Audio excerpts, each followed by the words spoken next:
afternoon, ladies and gentlemen. The next topic for today is weekly updates from the OSCE Special Monitoring Mission to Ukraine, and I give the floor to Mr. Alexander Hook, Principal Deputy Chief Monitor of the OSCE Special Monitoring Mission to Ukraine.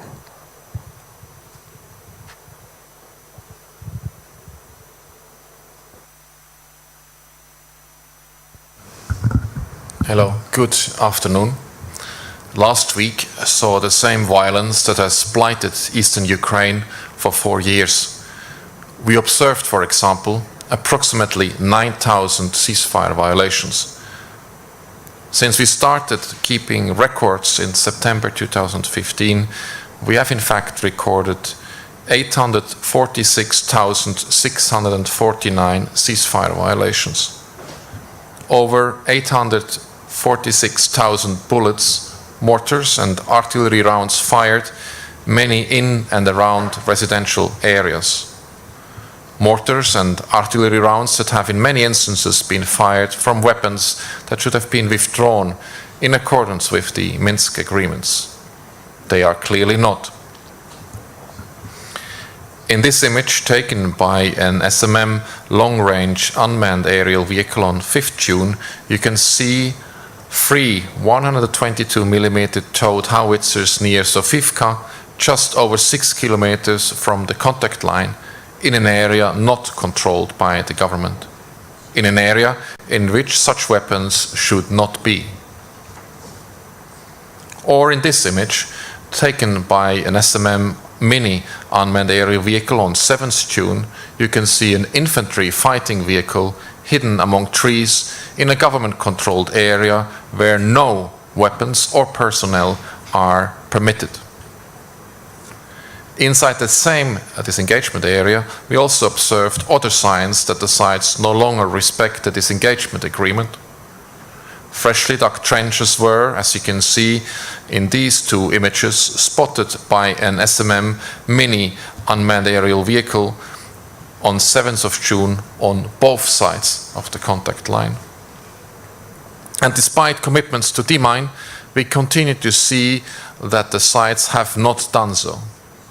In this slide, containing two images taken by an SMM UAV over Dolomitne on 8th of June, you can see 11 anti-tank mines in government-controlled areas and 500 in an area not controlled by the government.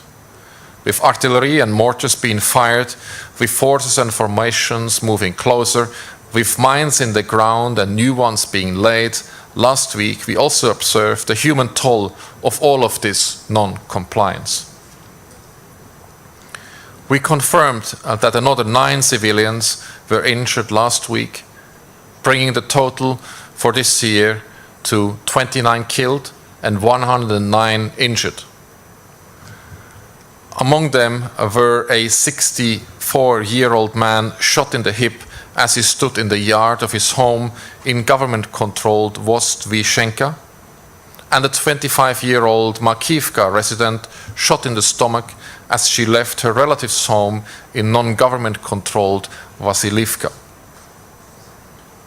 Dear friends, amid all of this ongoing, unrelenting violence, intransigence and non-compliance, last week we also saw signs that things are changing. The violence continued, the weapons were still in place, the weapons are fired, the sites did not disengage, the mines remained in the ground, and the civilians paid the price. Senseless violence affecting innocent people going about their ordinary lives. But there was, for the first time in a long time, at least among some people on the ground, a willingness to make things better. And not only a willingness, actually concrete measures that have made things better. With drinking water already running low and in short supply for people on both sides of the contact line, following the closure of the Donetsk filtration station because the sites have insisted on firing in and around the facility, finally some sense prevailed.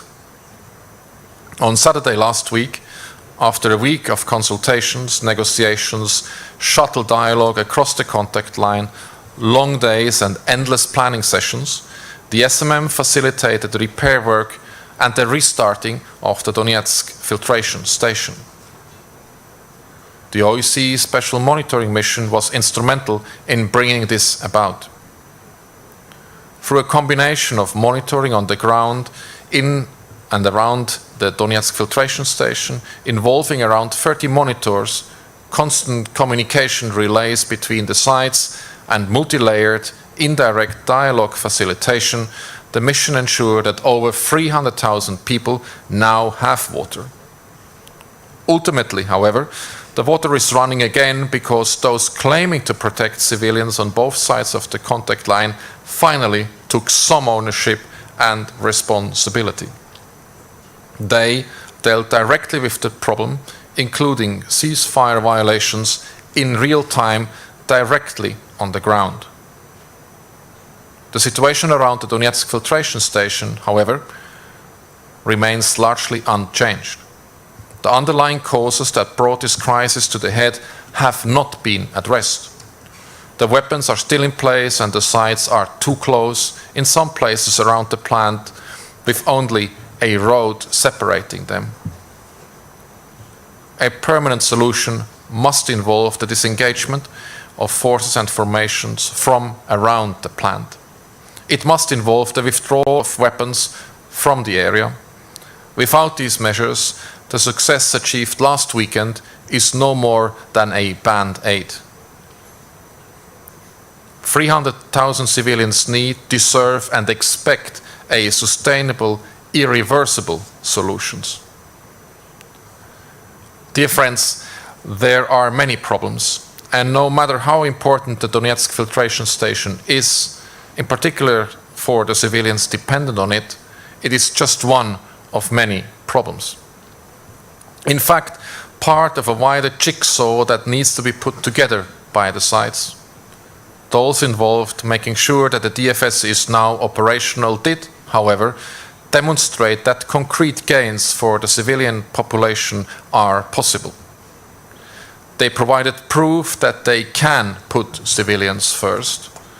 That commitment to the well-being of the civilian population can yield results. That Donbass does not need to be a zero-sum game. It is a template that can yield further results. It is an approach that can bring peace. It is also obvious from the events last week that when allowed to do its job, the OSCE SMM can deliver results. This is a lesson that I hope will be taken seriously by the sides. If they are serious about the ceasefire, they need to get serious about letting the OSCE SMM doing its job. Dear friends, if there is a ceasefire, a sustainable ceasefire, then there can be peace. Clearly, there are other issues, political issues, that must be settled at the table, around the table. They are clearly not being settled in the field, and frankly, I see little possibility of settling them even at the political level, while madness reigns on the ground. Withdrawing weapons, disengagement, and demining will not bring peace immediately. These measures will, though, bring about a ceasefire.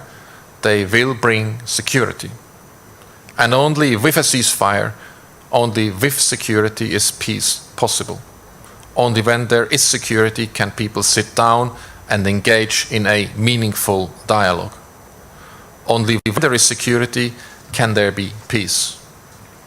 Dear friends, last week was a small step, a step towards a sustainable ceasefire, a step towards protecting civilians, a step towards zero civilian casualties. Thank you.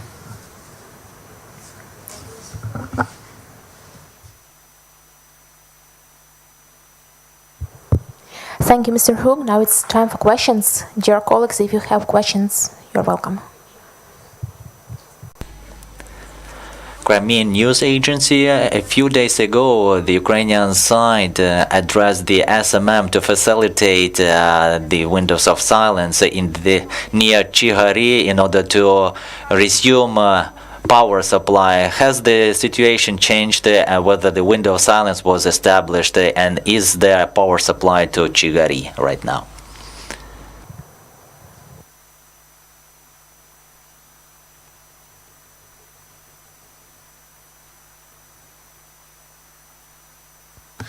The OSCE Special Monitoring Mission is indeed ready to facilitate the repair works in the vicinity of the Chigari-Pifteni settlement. Any results of this activity will be reflected in our daily reports available on our website in Ukrainian, Russian and English languages. I would like to add here that these repair facilitation works are only symptom treatment unless the sides withdraw their weapons, unless the sides disengage, and unless the sides demine. All of this work will remain symptom treatment as the root causes are not being addressed properly. Thank you. Is there more questions? If there is no more questions, thank you.